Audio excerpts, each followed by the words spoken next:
Hi guys, welcome to another review. We saved the best for last. Brandon Lee, The Crow. It's a masterpiece in my opinion. It's one of my favorite films, probably top 20 all time. I watch it at least 10 times a year. It's one of those times, I put it on late at night lots of times. Sometimes I fall asleep to it and all that, but it's just, I love this film. So this is your third pick for your three movies. Saved the best for last. Got Brandon Lee, The Crow.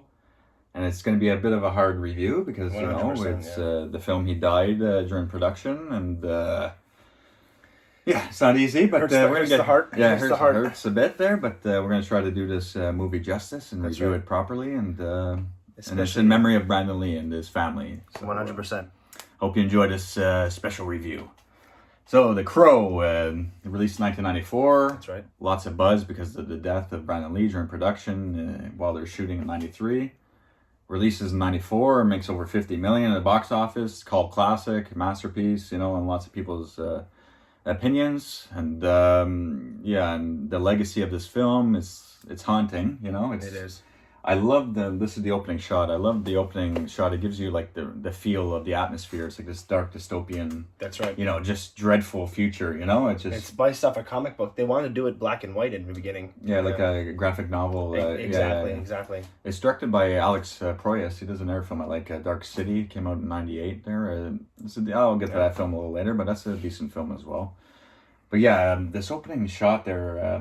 For the credit sequence, it's not like crazy music. The film, there's lots of '90s music at the clubs and all that, but the certain it's not like a huge. It's not the music score doesn't carry the film at all. No, but I mean the certain sounds that are used outside the '90s music. And I was worried for this film when I saw it back in the day because when a film uses lots of '90s music. Yeah. It feels weird like 20 years later. It really doesn't fit. But the music they use, it fits this film still. I like and like you said, it's like it's a sound at the specific time. You know what I mean? It's just we'll get to some scenes where what I mean by that and all that. It's I like the music score, although it's not like a John Carpenter score by any means. Lots of soundtrack. That's right. Real music, but the first original opening here with the camera panning. And narration by Sarah is beautiful. Yeah, narrating by Sarah, the young girl. She's a character in the film.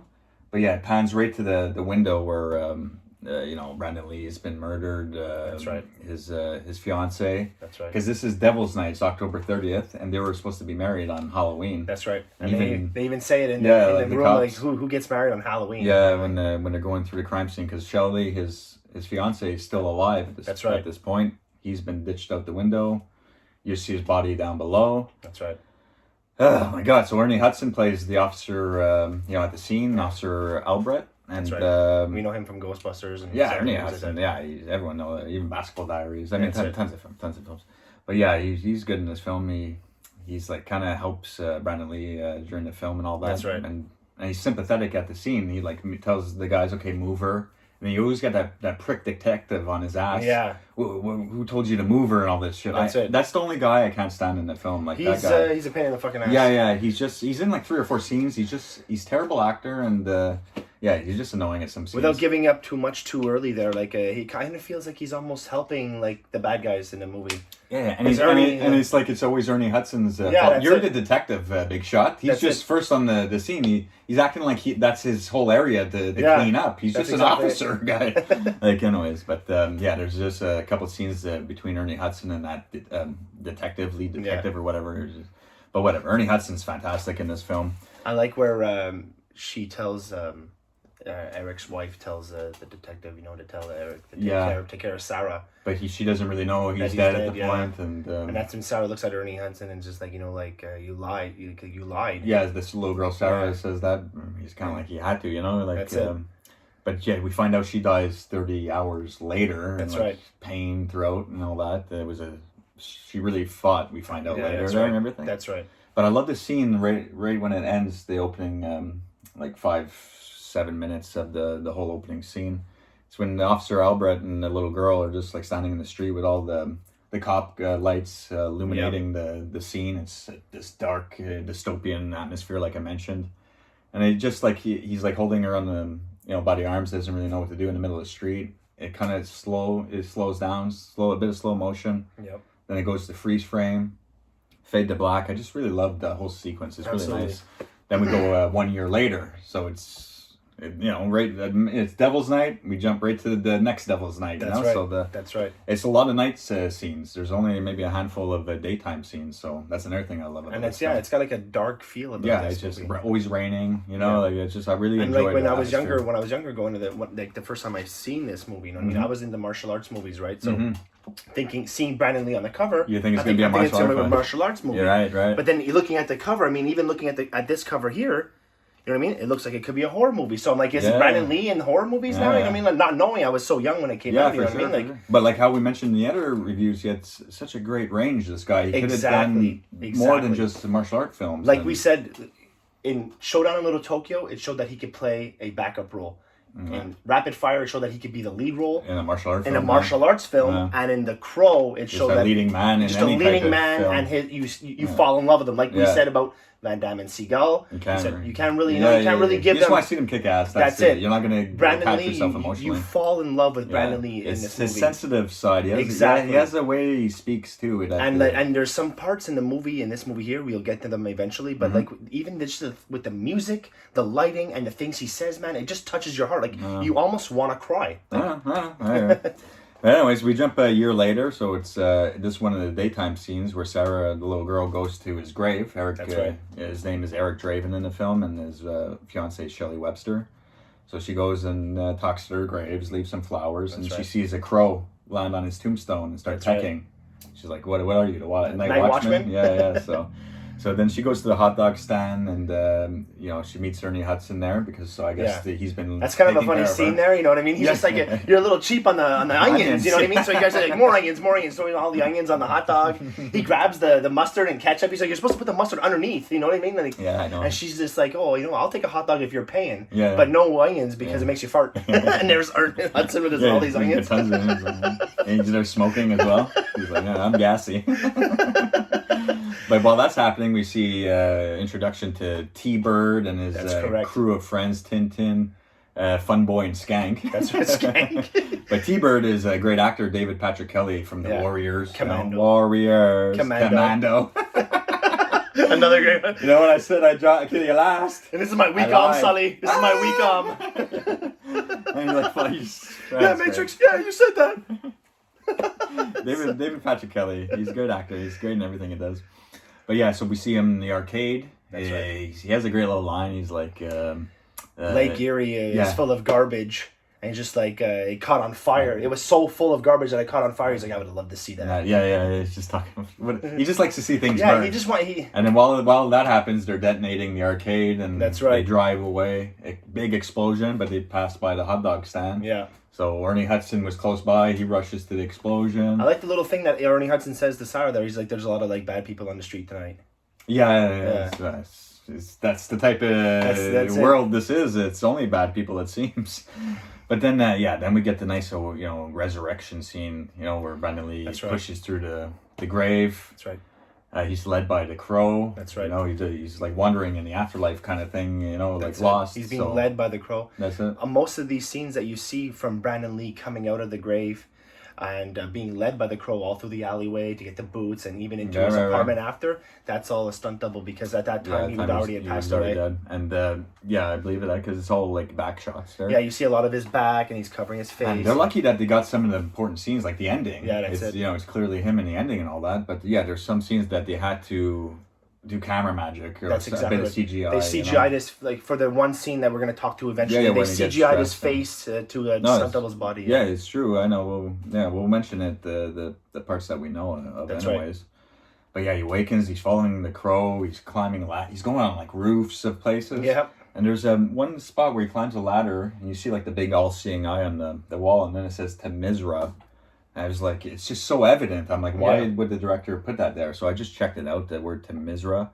And it has many meanings in like, Hindu and all these different religions and all that. But it's all like, to do with hell and darkness and all that. So I guess that it's just mentioning that he's like wandering through, like the afterlife, darkness, like almost hell. like Dante's Inferno of different layers of hell. Yeah, it's almost like things like that. So yeah, it's so evident when he's climbing the ladder. So I had to check into that, you know. And but yeah, he's following the crow some more. He's heading towards he's being led towards the scene of the crime where he was murdered, his old place with his wife. Where he gets little flashbacks every time he touches something. He gets a little flashbacks. Yeah, he's starting. Everything's coming back to him and everything. Yeah, it's great.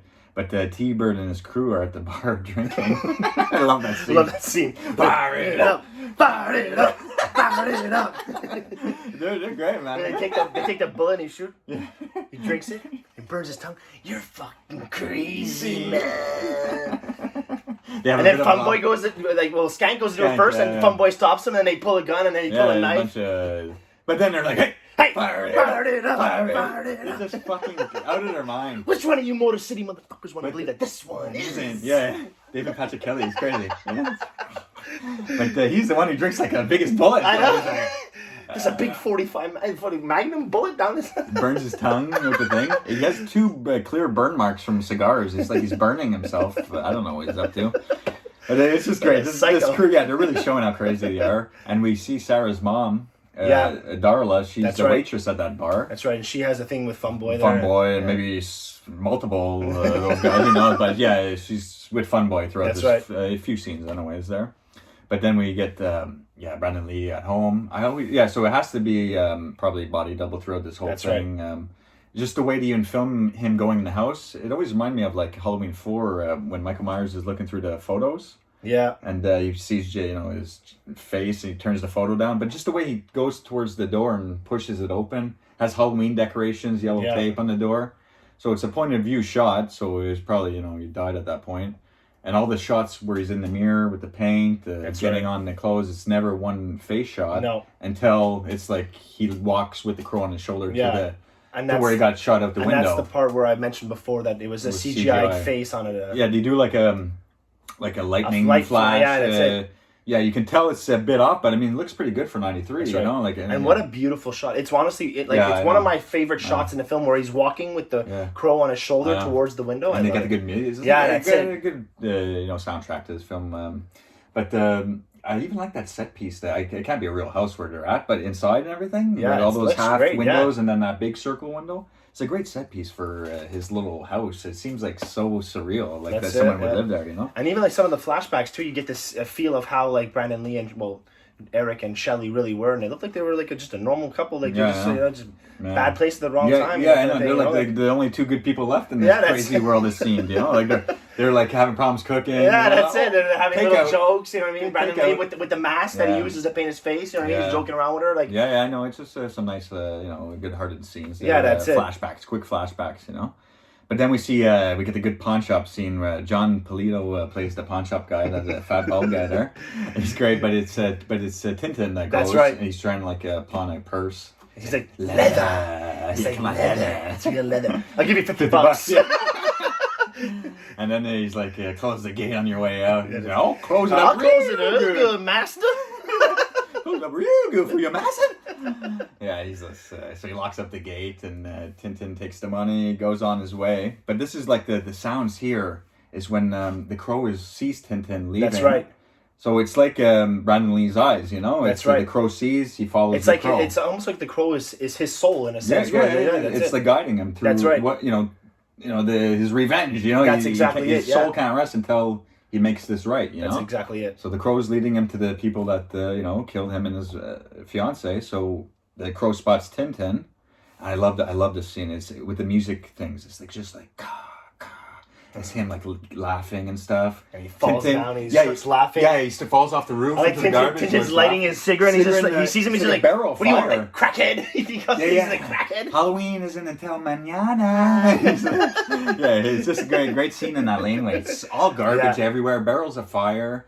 And that's the one scene where you get a bit of like maybe wooden man technique. Yeah, exactly. He does a few blocking.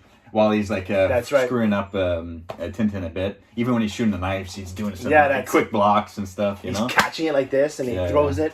I like when he's screwing up Tintin, but Tintin gets the better of him for a split second. That's right. He's like, murder. Let me tell you about murder. It's fun. It's easy. You're gonna learn all about it. It's great, man. And then he's like, let me introduce you to two friends of mine. We never miss. He shoots the 2 knives and he starts blocking the knives. Then he catches one. Yeah. And throws it back and hits Tintin. Yeah. And then he comes up at him, and he's like, "Victims, aren't we all?" Yeah, it's just. Yeah, and so then it cuts to like a club scene with the '90s music, Yeah, and that's David Patrick Kelly's walking to talk the head. She's he talks. He goes. He sees Tony Todd. That's It's like his bodyguard, the doorman. That's right. To get into Wincott's Michael Wincott. He's a great actor. The long black hair there. What a role he played in this movie. Eh? Like he's fucking sadistic bastard. I think he was actually doing probably drugs behind the scenes because he really got into this role, man. And he's like Tony Montana in this film. He's just piles of cocaine and he's burning eyeballs. Him and his Asian sister. Let's have a moment of silence for good old fucking Tintin. Yeah. But I like he's like, well, because we'll get to that scene after. But let's get to the scene where Brandon Lee visits after he kills Tintin. He visits the pawn shop. Yeah, Brandon Lee. Yeah, because he senses that like the engagement ring is there. That's right. Where Tintin pawned it, so he starts. I think he's like knocking guys like get the fuck out of here. Yeah, and he says like a little poem there. Yeah, he's like. Yeah, he like breaks right through, and the guy's like, "What the hell?" He fires a big magnum shot through him. Yeah, it just heals there. But he's like, "Didn't you hear me tapping? Yeah, or rapping at my chamber door." It's just like he's just Brandon Lee's great in this film, and his look is fantastic. I really, it's fantastic. But he's fucking throwing that pawn shop guy over the counter. But it goes to show you, like, the pawn shop guy tells Eric or Brandon Lee that all the rings are in the little case, like in a metal case. Mm-hmm. And you see Brandon Lee, he's closing his eyes and he's just going through them all until he finds the one that he gave Shelley. But it just goes to show you that all the people that these fuckers like killed or whatever or did, and just all these poor bastards, they have no wives, their rings are in that case. Yeah, he's like, this for every one of these is a life you help destroy, and he's shooting them at them. Then he puts the rest in the barrel. In a gun. Yeah, that's. And I love when he turns around and blows up because he pours gasoline everywhere. Yeah, that's right. And when that guy goes flying out the back door, man, what a stunt, man! He gets blown out the back door. But he turns around, he shoots. That's you see right. the rings fly out the barrel. That's right. And but even the frontal shot, man, like there's a guy or I don't know, man, a stuntman standing in front of that thing, and the explosion comes at him. Yeah. It's very well done. I don't know if they had a stick puppet standing there, but it doesn't look like it. It looks like a guy's stuntman standing through that explosion. It's very well done. Then he has a nice little interaction with Ernie Hudson, where he kind of like. Is like, don't you remember me, and he's like, freeze, he thinks he's some crackhead, painted face and everything. And so he's able to sleek away quick while he's watching the people rob from the pawn shop. Yeah, and then we'll get to that scene where so the pawn shop's blowing up, and then David Patrick Kelly and Tony Todd go and see Michael Wincott. Yeah, the and big they want to know guy why. there. They want to know why the pawn shop. But when he's doing all the drugs, he's like, well, was it an act of God or just some people doing chaos? That's right. Call it my act to know. Yeah, my need to know. He's just doing coke. No. He's a big swordsman, bro. Then we get the pawn shop guy. Should have had him take it on Lundgren and fucking showdown. Yeah, Wincott against Lundgren and showdown would have been something, man. Never mind, fucking Yakuza and fucking Wincott. but yeah, supposedly has that Wincott has like an Asian sister, Mika, in the film, and she's burning some girl's eyes, and they're talking. Yeah. They're really spiritual, but really dark spirit. When the owner of the pawn shop goes and sees him, and he throws the eye, and he's like, "Oh, is that real? Is it real?" He's like, all the powers in the eyes. He's going for his swords there. But that pawn shop guy is like so stupid. He's really mouthing off to them. Who the fuck does he think he is, this guy? Yeah. So he tells him what he knows, and then Wincott. Woo! Right to the fucking. Yeah, he won't die. Won't you fucking die already? Takes the gun and blows him away. That's his Candyman. Give me your gun. He starts shooting them.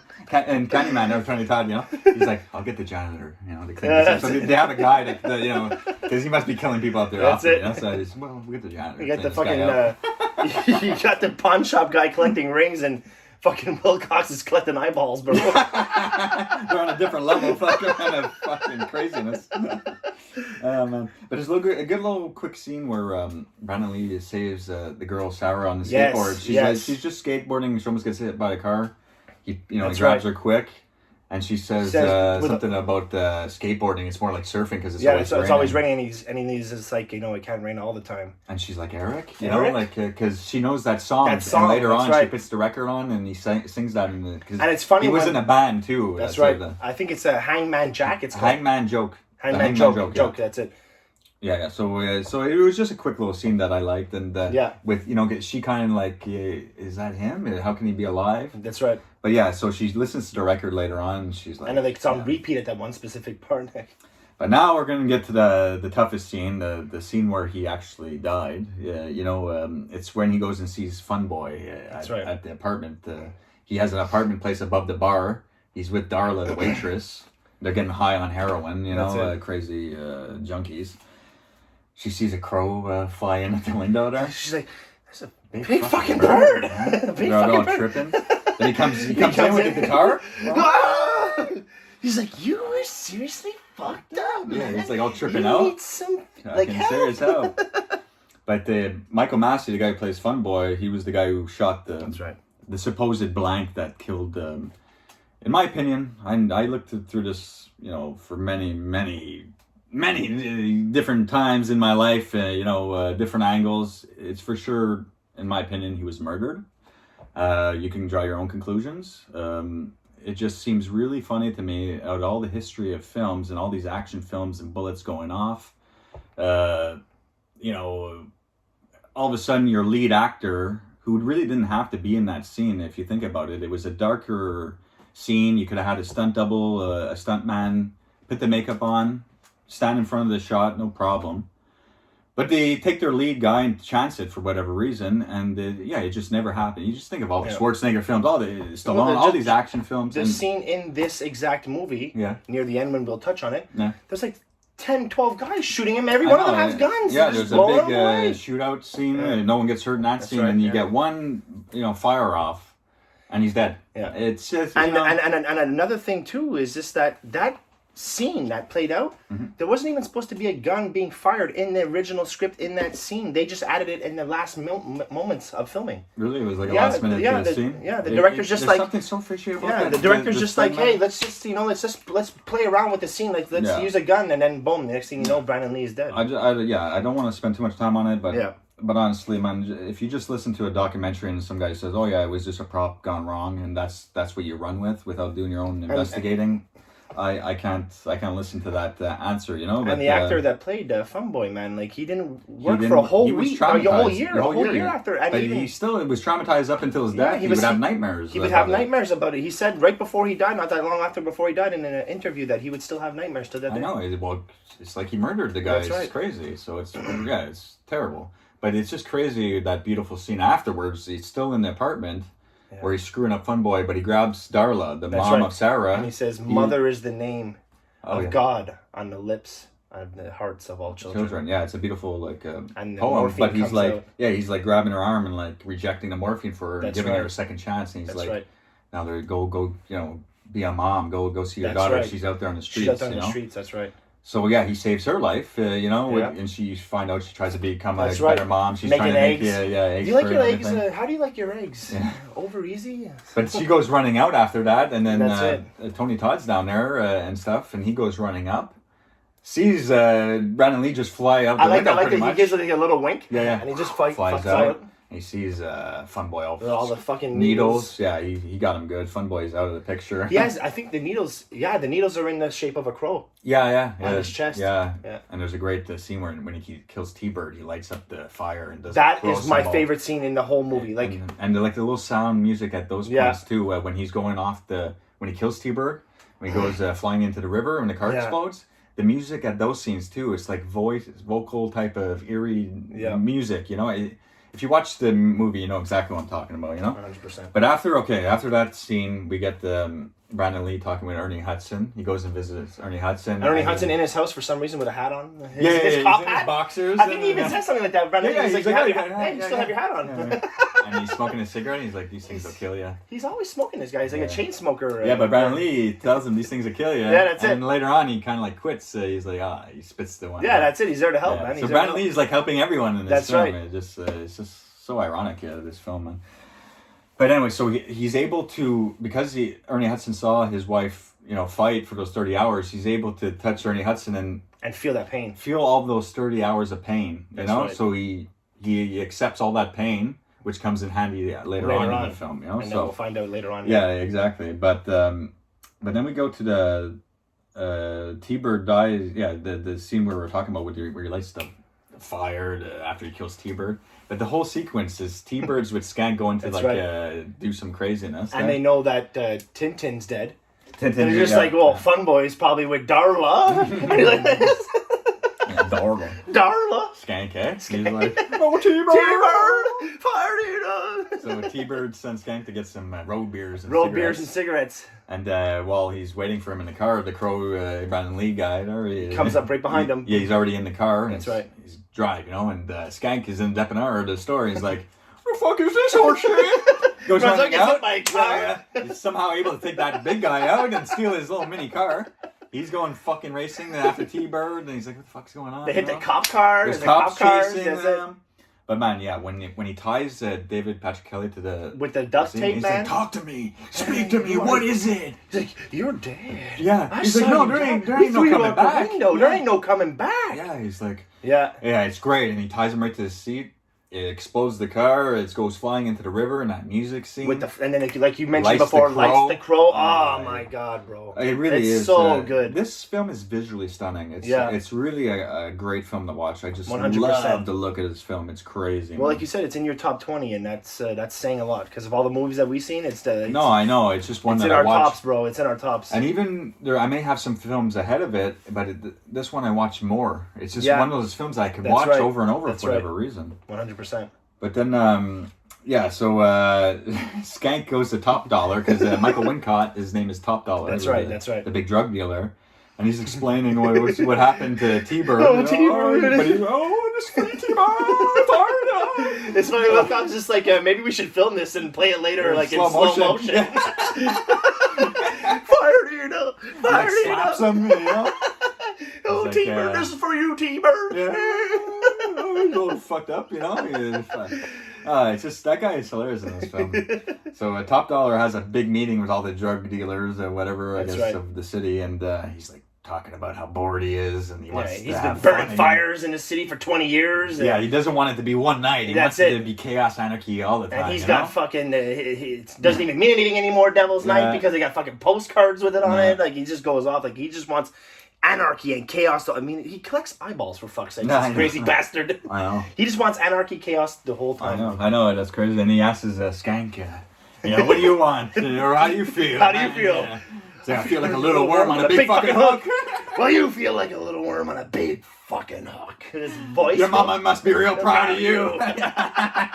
Wincott is so good in this film, man. This fucking guy is so good, man.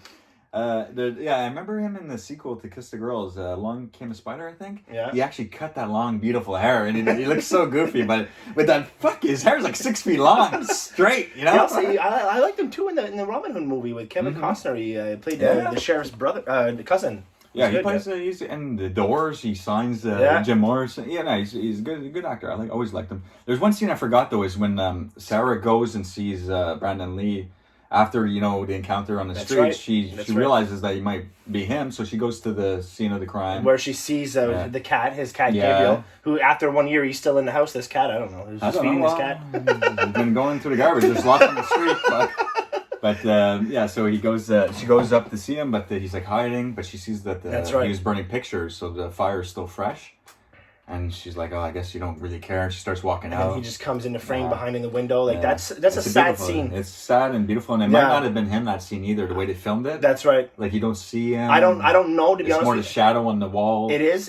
But I can't confirm it. But it's beautiful. Yeah, it's beautiful, really beautiful scene. But sorry, I just forgot that scene. But we'll jump back to the meeting again. But then the Crow. The Crow comes right on the table. Yeah, right on the table. Comes in. He just walks in. He's like, I just want that guy. Yeah, that's it. I just want Skank. That's it. And Wincott was like, well, you can't have him. You should have maybe just gave him to him. Yeah, that's it. And it'd been over with right there. He's like, I'm already bored. Just take this guy out. And again, we got about 1,000 bullets going off here, or blanks or whatever, but no one gets hurt in this scene. We get one little blank over there, and the guy's fucking dead. But anyways. So nice big action scene, lots of guns, strobe lights, and down below is the club. There's music going down. You get a little bit of martial arts, a little bit. But it's a lot of guns there. But it's good the way he does it. Yeah, that's it. It looks really good the way he's moving through the room and stuff, He shoots guys through the window to go down into like the club. Everyone's like freaking out, scattering. Then he finally gets his hands on Skank. Oh yeah, he's like, I'm not Skank. I'm not Skank. That's Skank. Skank dead. He's like, you're right. Fucking throws him out the fucking window. Oh, it's great. It's so good. It's beautiful. But then Wincott, though, and Tony Todd and the Asian girl get away, though. That's Mika, right. So, but we should mention there also in that scene is the Asian girl. She's kind of like a witch, and she wants you see her trying to go after the crow because she knows that like if you kill the crow, you kill the man. Yeah, she senses like the spirit. She senses it. Yeah, spirits, she's like all down with the spirit. They're burning eyes. That's right. And all that stuff before. It's crazy. They're real fucking. There's a scene too. She's drinking something like red liquid. I don't want to say it's blood, but with them, it probably is blood. For fuck's sakes. They're like they're honestly when they're burning the eyes, they're like breathing in the fumes. Yeah, that's it. These guys are fucked up, bro. And like he says, all the power in the world is in the eyes. Yeah, that's it. I don't know. It's crazy. But after he kills Skank, all the 4 guys are dead. That's right. Originally killed him and his fiance. So he returns to his grave. It's like That's a beautiful, like uplifting, hopeful type of music score. Right. A couple scenes. I like the music for those. Like saying bye to Sarah. And Sarah comes sees him at the grave and is kind of like saying bye to her.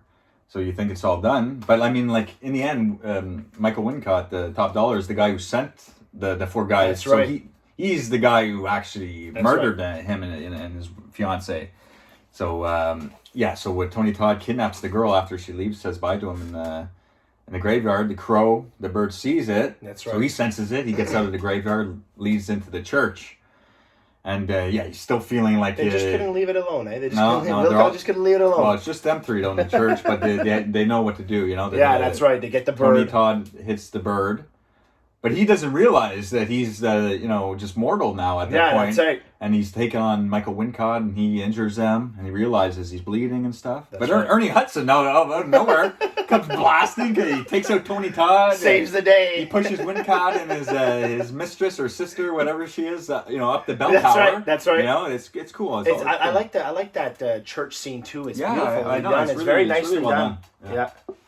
Kind of reminds me a little bit of when he opens the doors, though, like the back of the cover. Yeah. When he opens the doors, like you get the silhouette. I love that. I love that's like that scene. Where it's when he's entering the church, and you get like an overview, the crows flying, and it's just beautiful. The film, like you said before, it's just visually beautiful. I love the it. Scenes. I love it. Movie. Man. It's honestly one of those movies. It's just visually stunning, so I just want to watch it, and those sound cues. It's just that's right.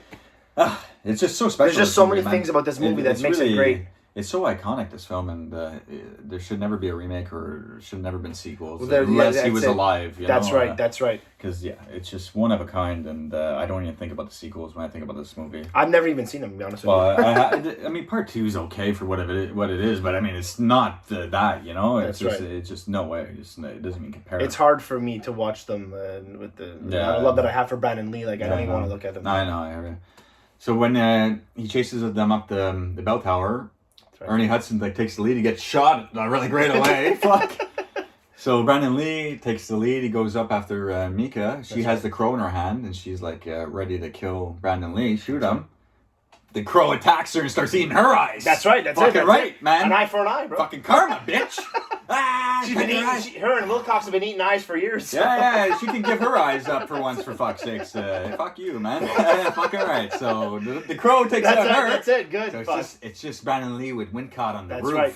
But like you said, now he's mortal now. Right. It kind of reminds me of that scene. Now that you're saying it, and it like when we talk about reviews, you mention a scene and it brings up something else. It reminds me of the movie with Harrison Ford at the end with Rutger Hauer.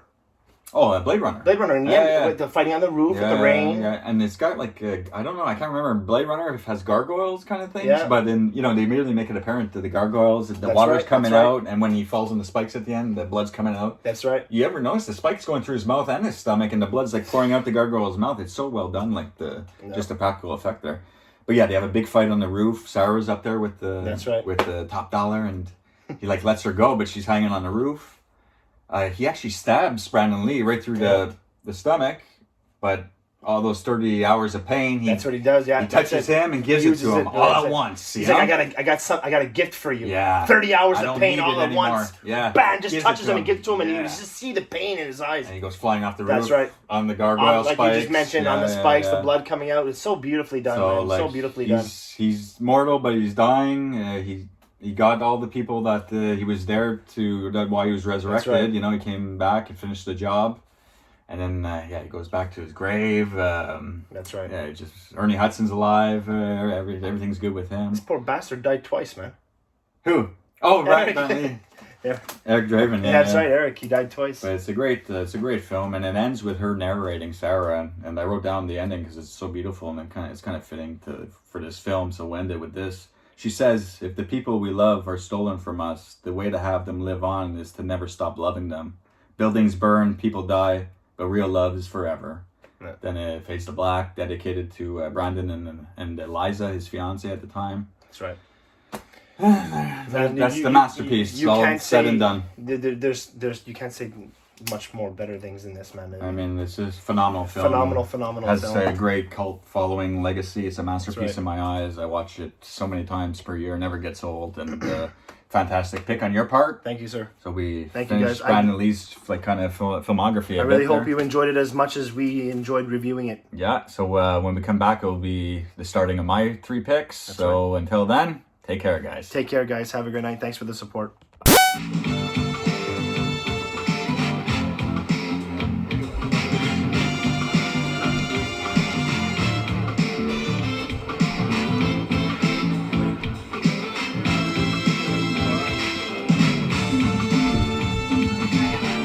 You got a lot of nerve showing your face around here, Hauser. Look who's talking.